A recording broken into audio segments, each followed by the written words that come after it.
एक नौजवान कह रहा था यहाँ भी मोदी होता तो उस नौजवान को आपके ये तो आप लोगों को सुनना चाहिए। ऐसी बात कर रहा है, ये तो आप लोगों को सुनना चाहिए। यहाँ के हालात अब ये मत कह दीजिएगा कि वो भी अनबत है। उसको पता होता है यहाँ भी रोजगार नहीं है, उसको पता होता है यहाँ भी महंगाई है, उसको सब पता है यहाँ क्या क्या है। उसको ये भी पता होगा, उसको ये भी पता होगा कि जगदीश शर्मा कुर्सी के लिए, कांग्रेस पार्टी कुर्सी के लिए और विपक्ष कुर्सी के लिए आज देश को बता रहे कि देखो नेपाल जैसे हालात ना हो जाए। नेपाली लोग कह रहे हैं कि भैया हमारे मोदी जैसी सरकार होती तो हम बहुत आगे निकल गए होते। आपको मालूम है ना, एकमात्र हिंदू राष्ट्र फिर से नेपाल होने जा रहा है। की तो 200 एकड़ जमीन थी ना, जिनकी संपत्ति मुलायम सिंह के वंशजों को हो गई है। लालू प्रसाद की तो बड़ी इंडस्ट्री चलती थी ना। नहीं बोलवाना ना, फिर मैं उतार के रख देता हूं। संगीत रागी जैसे लोगों पैसे का चाहे वो अखिलेश यादव का हो, चाहे वो लालू प्रसाद के, सारे चोरकटाई से पैसे जमा किए हुए। चोरी का है, चोरी का है, लंपटाई का पैसा है।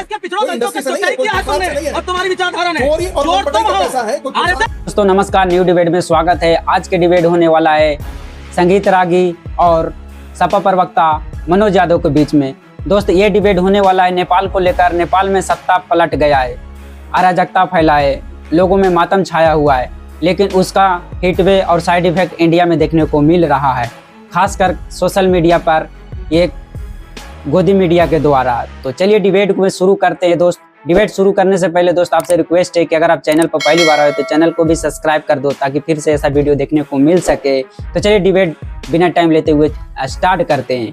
तो करना, परेशान हो गए हम लोग 2.5 साल से, ये भी परेशान हो गए, हम भी परेशान हो गए। करो फिर हम आइए देखते हैं, मजा आएगा। एक बात संगीत रागी जी को मैं कह देना चाहता हूँ, किसी गांधी परिवार को गाली देने से आप महान नहीं हो जाओगे, विपक्ष को चोर कहने से आप महान नहीं होगे।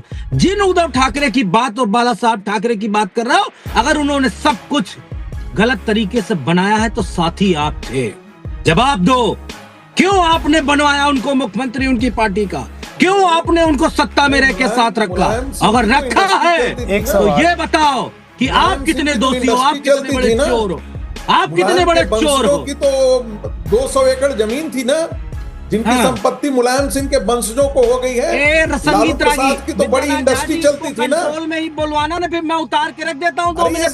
संगीत रागी जैसे लोगों पैसे का 2 कौड़ी का घटिया, चाहे वो अखिलेश यादव का हो, चाहे वो लालू प्रसाद के, सारे चोरकटाई से पैसे जमा किए हुए। चोरी का है, चोरी का है, लंपटाई का पैसा है। देश के पिछड़ों दलितों का चोटाई किया है तुमने, और तुम्हारी विचारधारा ने। चोरी और लंपटाई का पैसा है, आरएसएस चोर, बीजेपी चोर, संगीत रागी चोर, दलित का चोर, दलित की चोरी की, पिछड़े का अधिकार चोरी किया। बड़ा पेट में दर्द होता है संगीत रागिया को, बड़ा दर्द होता है। पिछड़े के पास गाड़ी कैसे आ गई? पिछड़े मनोज यादव जी, मनोज यादव बीच में ना बोल। भारत की किस जांच एजेंसी ने समाजवादी पार्टी के परिवार को चोर भ्रष्टाचारी का नाम बताओ? ये बताएं, रागी बताएं। और किस आधार पे चोर आप कह रहे हैं? नहीं तो उसका मतलब ताली बजाने चली गई क्या? ताली बजाने चली गई क्या? ये सारी एजेंसियां, ये आपकी शोभा बढ़ा रहा है। जरूरत है। शैलेंद्र जी आप चुप रहो, शोभा नहीं, तुम बीजेपी सरकार की जागरूकता करो।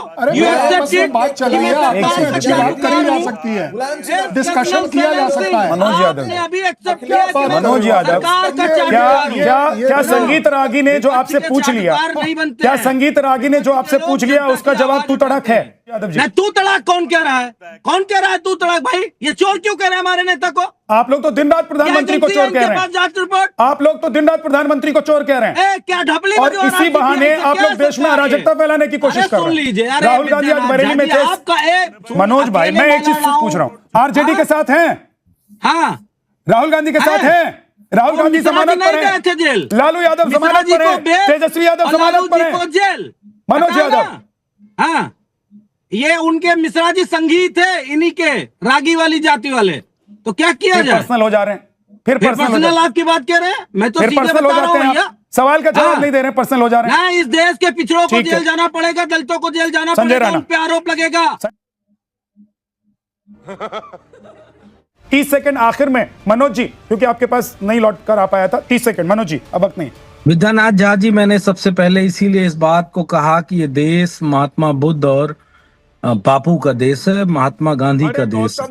लेकिन मैं एक मिनट, मैं आपको एक मिनट रुक जाइए, एक मिनट, एक लाइन बता दूं। अभी इस डिबेट में एक बड़ी गंदी बात आई, किसी पैनलिस्ट ने ये बात कही कि राहुल गांधी ने राहुल गांधी हैं। तो वो गांधी से गांधी हो ना हो, लेकिन तो मुगलों के रिश्तेदार जरूर हो, इसमें दो राय नहीं। और रिश्तेदारी भी कैसी, मुगलों से रिश्तेदारी की है इन्हीं लोगों ने। हाँ, अकबर के मनोज जी, साले, बहुत गंभीर मुद्दे पर जब औरंगजेब बात के हो रही साले। होती है और भारत भगवान बुद्ध का और गांधी का देश है। भारत कभी भी अराजक तत्वों का देश नहीं रहा है। भारत ने सदैव ही अराजकता के खिलाफ लड़ा है।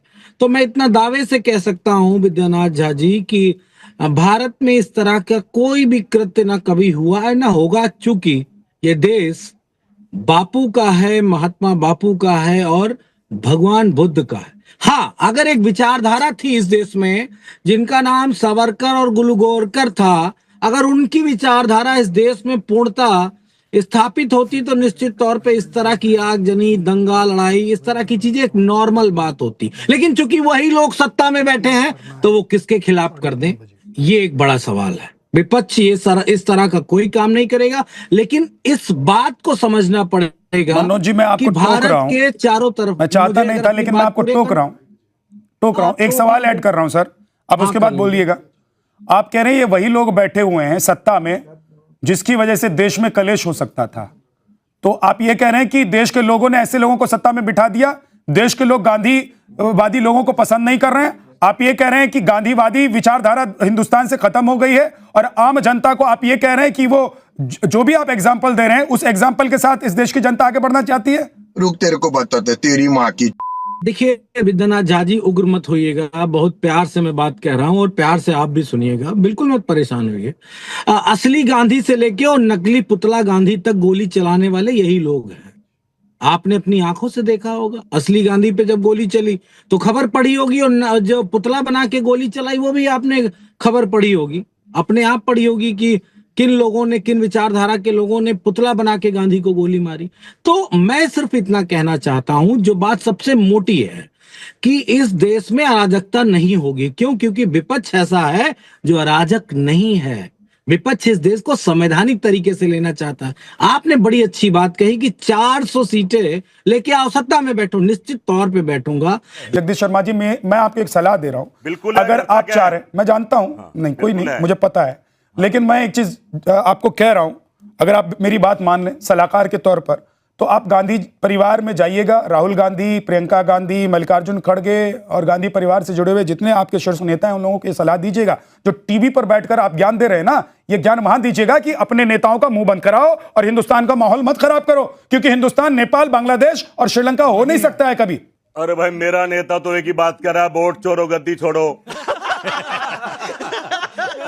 मेरा नेता एक ही बात कर रहा है, वोट चोरो। सबसे पहले राहुल गांधी गद्दी छोड़ो, उसका कोई तो सबसे पहले तो राहुल गांधी गद्दी छोड़ो, फिर मल्लिकार्जुन खड़गे गद्दी छोड़ो, फिर कांग्रेस के वो सभी सांसद गद्दी छोड़ो जो संसद में बैठे हुए हैं, क्योंकि अगर आप लड़ना चाहते हैं तो सबसे पहले आपको त्याग करना होगा। क्यों नहीं हो रही है? वोट चोरो, वोट चोरो गद्दी छोड़ो, वोट चोरो गद्दी छोड़ो। ठीक है, वो आपकी बात बिल्कुल नहीं कर रहा हूं, मैं उस गोदी मीडिया की बात कर रहा हूं जो कल मेरी डिबेट थी, आपसे मेरी डिबेट थी। पूरे दिन नेपाल जलता रहा, दिखाते रहे। अरे भाई, नेपाल जले, बांग्लादेश जले, रशिया जले, हमें क्या लेना देना।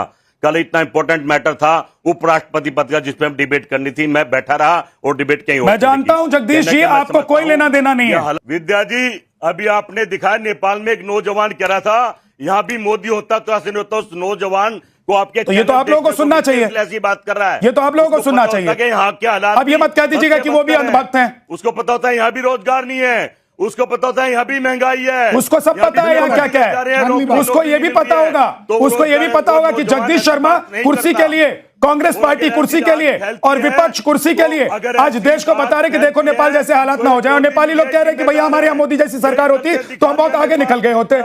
आपको मालूम है ना, एकमात्र हिंदू राष्ट्र फिर से नेपाल होने जा रहा है। और माहौल आप चैनल कर रहे हैं, ये गोदी मीडिया कर रही है कि नेपाल जैसा भारत को बना दो। ये तो आपके नेता कह रहे हैं ना भाई। आखिर तुम दिखाना क्या चाहते हो? जगदीश जी, आपके नेता कह रहे हैं, दिखा रहे हो, आपके नेता कह रहे हैं ना कि उठाकर मार रहे हैं, ऐसी खबरें क्यों दिखा रहे हो? अरे भाई, यहां भी ऐसे हालात मत बनाओ, इस देश को मत जलाओ। बड़ी मुश्किल से देश बनाया था।